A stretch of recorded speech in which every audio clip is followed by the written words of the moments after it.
The following video is a chapter from my book, False Christ. There are links in the description if you want a paperback or Kindle copy of the book. Also, if you would prefer to listen to the book, you can get a totally free copy of the Audible audiobook by signing up for a free trial membership. You can cancel the trial and keep the free audiobook with no strings attached. There are links for that as well in the description section. Problems with the Psalm 83 war. Psalm 83 is a prayer of Asaph, which describes many of Israel's closest neighbors plotting against them. Asaph is praying that God would destroy the nations that are scheming against Israel. In times past, this psalm has been seen simply as a prayer of Asaph that asks God to help Israel by dealing with their many enemies during Asaph's day. However, recently a new doctrine has come about, chiefly through Arnold Fruchtenbaum and Bill Salus, which suggests that the prayer of Asaph in Psalm 83 should be seen as a prophecy, because they say such a war has never occurred in Israel's history, and therefore must be seen as a future event. I will be arguing against this theory by making the following points. Number 1, there is no war in Psalm 83. Number 2, there is no prophecy in Psalm 83. Number 3, all of the events in Psalm 83 happened in Asaph's day. Number 4, several examples of similar prayers can be seen in other psalms that are obviously not prophecies. Number 5, commenting on Bill Salus's responses when challenged on this theory. There is no war in Psalm 83. A plain reading of Psalm 83 suggests nothing more than a number of nations in Asaph's day had recently been making political alliances against Israel. They never actually attack anyone. The phrases used to describe their actions include, they have taken crafty counsel, they have said, for they have consulted together, they form a confederacy. The phrases describing what these nations are doing show them to simply be making alliances and plans. There is nothing in the text that describes these nations doing anything more than that. The whole point of Asaph's prayer was to ask God to prevent these nations from doing anything more than simply planning to attack. And if God answered Asaph's prayer, then there's no reason to go looking for this war in history or the future, because God prevented it from happening as per Asaph's request. I challenge anyone to show evidence of a war in Psalm 83. It cannot be done. There is no prophecy in Psalm 83. There is no language in Psalm 83 that suggests that it is prophetic. In other prophecies of future wars or judgments upon nations, the prophet often declares that he is speaking a prophecy by saying something like, "The Lord said that in the latter years such and such will happen," like in the case of Ezekiel 38:8, or, "At the time of the end so and so will attack," like in Daniel 11:40. In addition, prophecies in the Psalms often describe events in the Messianic age to signify that a prophecy is being made, or there's some sort of response from God, or some clear reference to Jesus in the psalm. These are certainly not the only ways we can tell if a passage is prophetic, but they are by far the most common.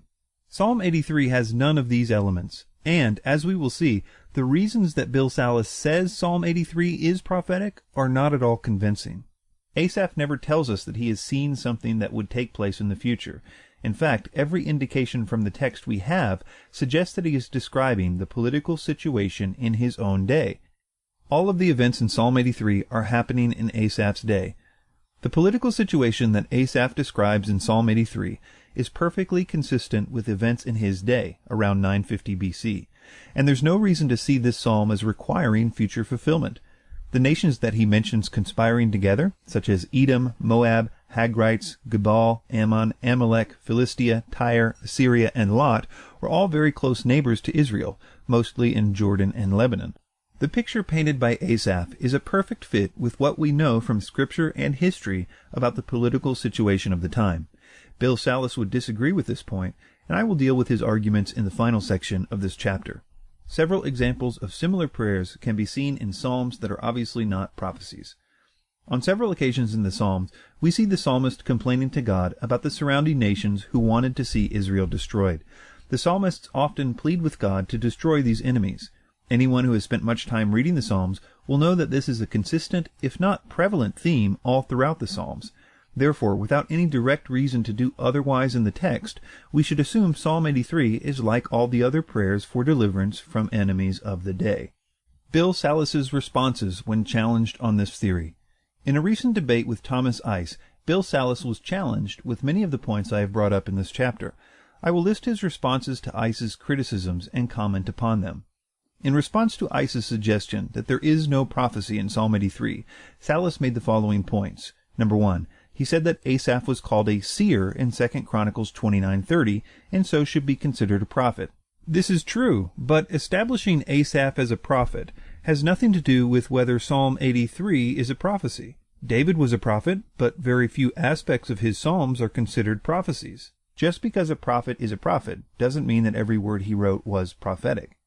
Number 2. He claims that Assyria and Gebal, both mentioned in Psalm 83, were not, quote, in the picture or, quote, in the fray during the time of Asaph, and therefore Psalm 83 must be a prophecy. Let's take Assyria first. By Asaph's day, Assyria had been in existence for over 1,000 years. Even the Middle Kingdom of Assyria, the kingdom in question, was established nearly 400 years prior to Asaph. In addition, we know of Assyria-Israel relations at least as far back as 871 to 850 BC because of Assyrian inscriptions that mention King Ahab and Jehu of Israel, which would have been only 75 to 100 years after Asaph wrote. When you consider what it was that Assyria was doing as a part of this coalition in Psalm 83, namely helping the Ammonites and Moabites, which probably means supplying soldiers or other types of aid to them, we can be more sure that this fits with what we know of the political situation of the day. During the reign of David, who wrote many of the Psalms, the Ammonites had procured soldiers from Syria to defend themselves against King David, according to 2 Samuel 10:6, which says, "When the people of Ammon saw that they had made themselves repulsive to David, the people of Ammon sent and hired the Syrians of Beth-Rohab and the Syrians of Zobah, 20,000 foot soldiers, and from King Maacah 1,000 men, and from Ishtab 12,000 men. This is significant for two reasons. The first is that it shows that what Psalm 83 said Ammon and Moab were doing, that is, getting help from countries to the north to fight Israel, was something that they had done only a few years before Asaph wrote. The motive for Assyria to help Ammon and Moab is obvious, because in 950 BC, trade routes such as the King's Highway, which was always a source of wars between Transjordan and Israel, see Numbers 20, 17 through 21, was more important than ever. The recent expansion of Israel during the reign of David and Solomon had severely threatened access to these routes, which were a lifeline to the Assyrian Empire. If Ammon and Moab, along with their allies, could conquer even a small amount of land to secure these routes, the financial benefits to Assyria would be vast. Ammon and Moab had a unique relationship to Assyria in the late 8th century. They were allies with Assyria, paying them regular tribute, as opposed to being conquered by Assyria as many of their neighbors were. Bill Salus says that Psalm 83 has to be a prophecy because Assyria was not, quote, in the picture at the time, yet everything we know from archaeological finds suggests that they were very much in the picture. Gebal. Salus says that Gebal wasn't, quote, in the fray during Asaph's day, but this is totally untrue. Gebal, or modern-day Byblos in Lebanon, is considered to be the oldest continually inhabited city in the world, with a history going back thousands of years before Asaph. Gebal is even mentioned in 1 Kings 5:18, which would put them having relations with Israel during the exact time in question. In addition, we know that during the reign of the Assyrian king Tiglath-Pileser I, 1114 to 1076 BC, he visited Gebal to secure trade routes there, which might explain why Lebanon and Jordan were banding together with Assyrian support in Psalm 83, that is, to secure trade routes to Assyria which flowed from Lebanon to the King's Highway, which were being hampered by Israel's expansion. Number 3. Salus says that the phrase, quote, tents of Edom, must refer to the modern-day Palestinians.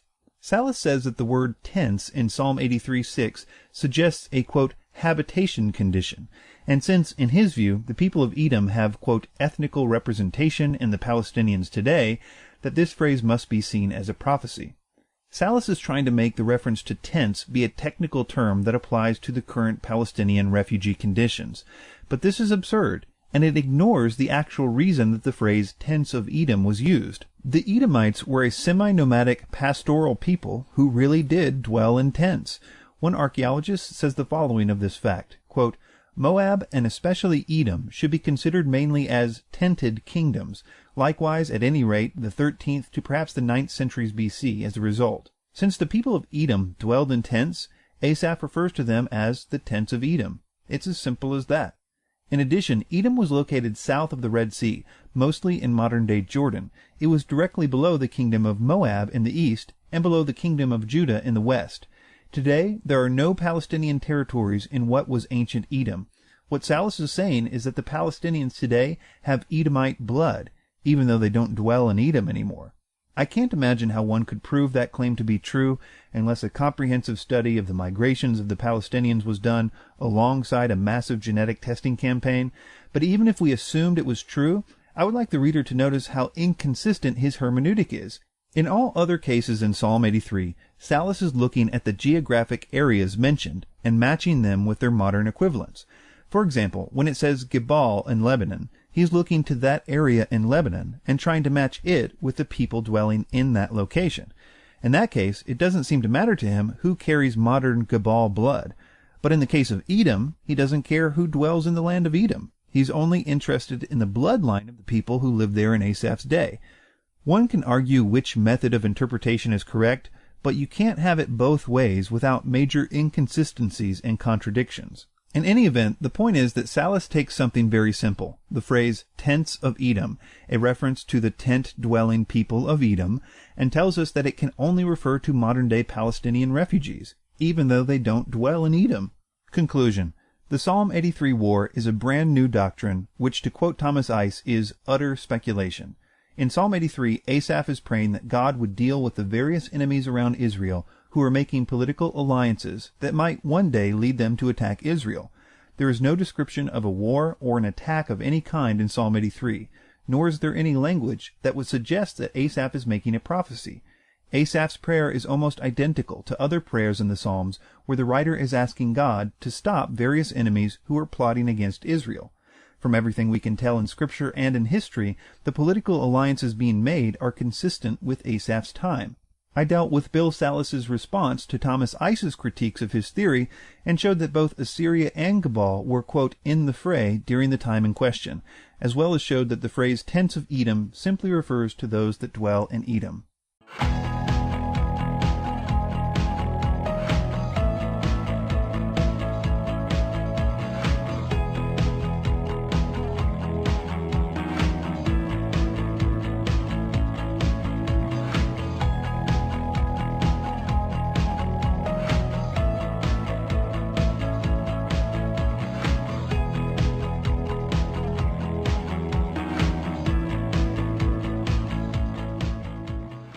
Problems with the Psalm 83 war.